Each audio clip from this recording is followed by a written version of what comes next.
Emma never thought she would become that woman. The woman who followed her husband on a late evening. The woman who sat silently in her car, gripping the steering wheel so tightly that her knuckles turned white. And the woman whose heart shattered into 1,000 pieces when she saw the man she had given everything to, kissing another woman under the glow of a hotel sign. She thought it was just business, just another one of Ryan's late-night meetings. But what Emma saw that night would change her life forever. Emma and Ryan had what everyone called a perfect marriage. They met in college. Emma was the shy literature major, and Ryan was the ambitious business student with big dreams. He swept her off her feet with his charm, his energy, and his promises of a future so bright that Emma never once looked back. In the early years, life was simple, and love was enough. They shared late-night pizza on the dorm floor, studied together for exams, and dreamed of a life beyond the campus walls. When Ryan talked about his future, he didn't just talk about money. He talked about a home filled with laughter, children, and security. And Emma believed in every word. After graduation, Ryan quickly climbed the corporate ladder. Emma, meanwhile, put her own career on hold, supporting Ryan while he pursued his dreams. She took extra jobs, paid rent, even skipped her own goals so Ryan could focus. To Emma, it wasn't a sacrifice, it was love.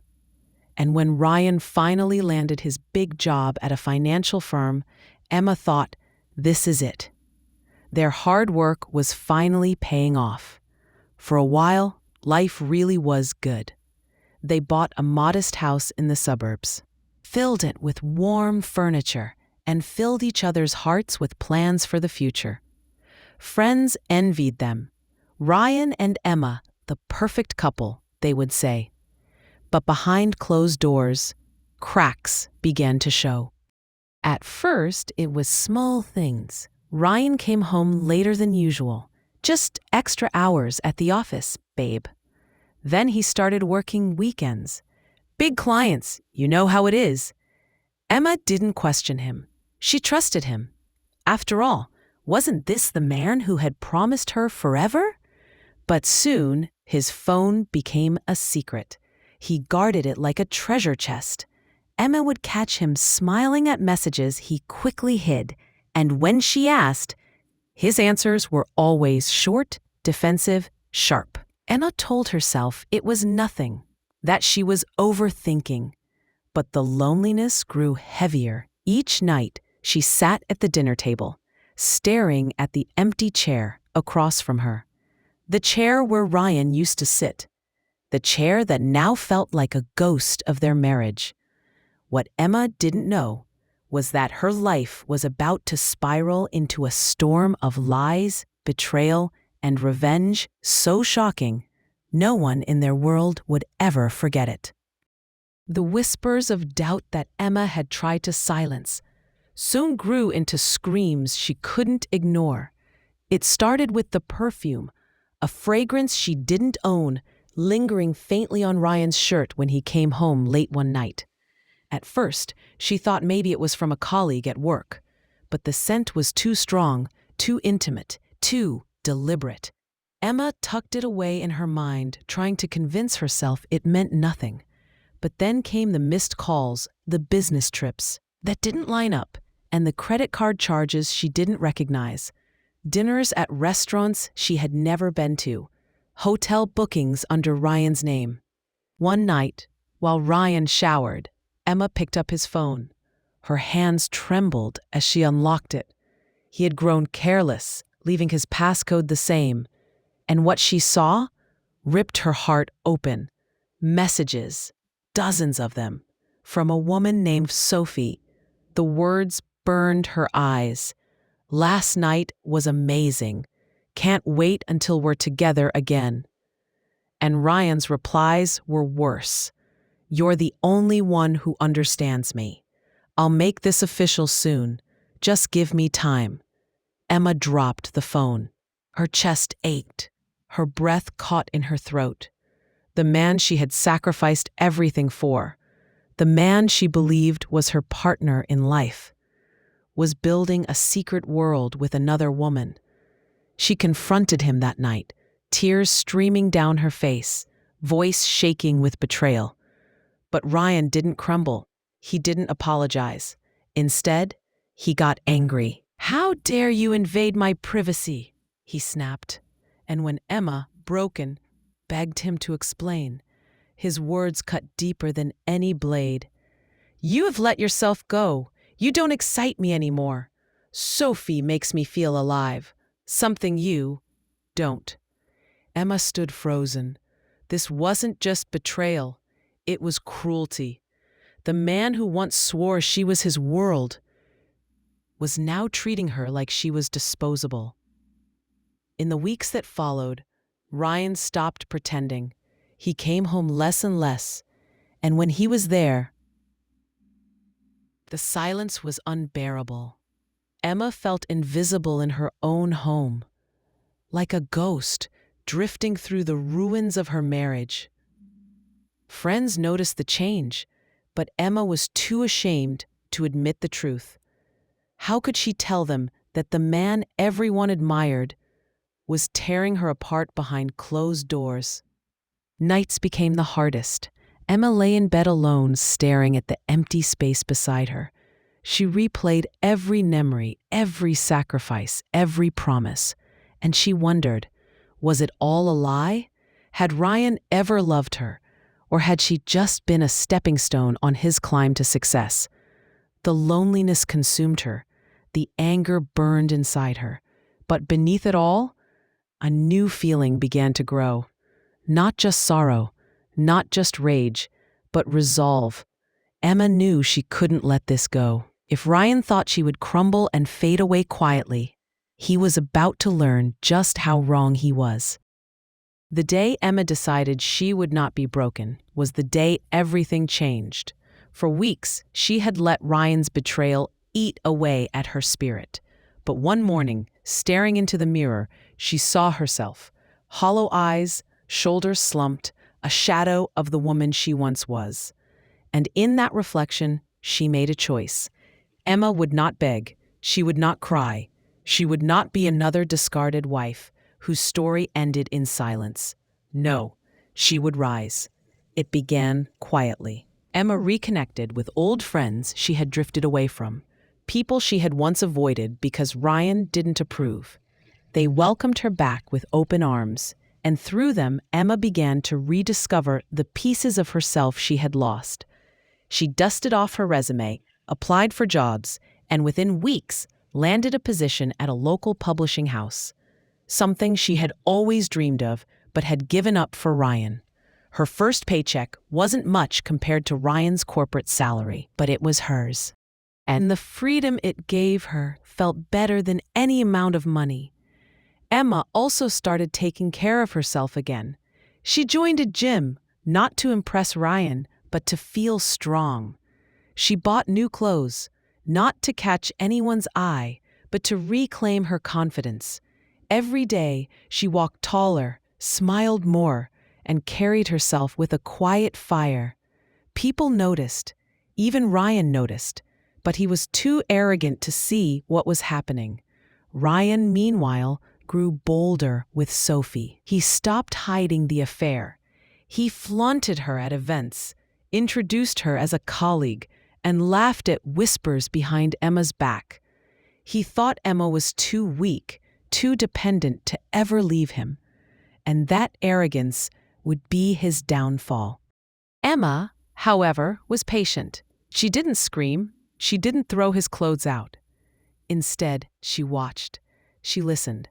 She gathered every piece of information she could: bank statements, business dealings, private emails. She learned about the secret accounts Ryan was hiding, the deals he wasn't reporting to his company, and the expensive gifts he was buying Sophie. Piece by piece, Emma built a silent arsenal. And with each discovery, her anger sharpened into strategy. Emma wasn't just planning to leave Ryan. She was planning to take everything he had tried to strip from her: his reputation, his career, and most of all, his pride. The once broken woman Ryan thought he controlled was slowly transforming into someone unrecognizable, someone powerful, someone dangerous. And as Ryan continued living in his illusion of control, he had no idea that Emma's revenge was already in motion. It all came to a head one crisp Friday evening. Ryan was hosting an exclusive dinner for potential investors at a downtown hotel. It was the kind of event that could make or break his career. He wore his best suit, flashed his brightest smile, and of course, Sophie was on his arm. Emma knew, because she was the one who had arranged it. In the weeks leading up, Emma had contacted Ryan's firm, posing as a concerned associate. She sent them the evidence she had gathered. The secret accounts, the unreported transactions, the hotel receipts with Sophie's name attached. She didn't reveal her identity. She didn't need to. The documents spoke for themselves. And tonight, she made sure the firm's senior partners, the investors, and even a few well-placed journalists were all in that very room. Emma entered the hotel ballroom, her presence turning heads. She wore a sleek black dress that radiated confidence, every step measured, every glance commanding. People who hadn't seen her in months whispered in awe. This wasn't the fragile wife they remembered. This was a woman reborn. Ryan's smile faltered the moment he saw her.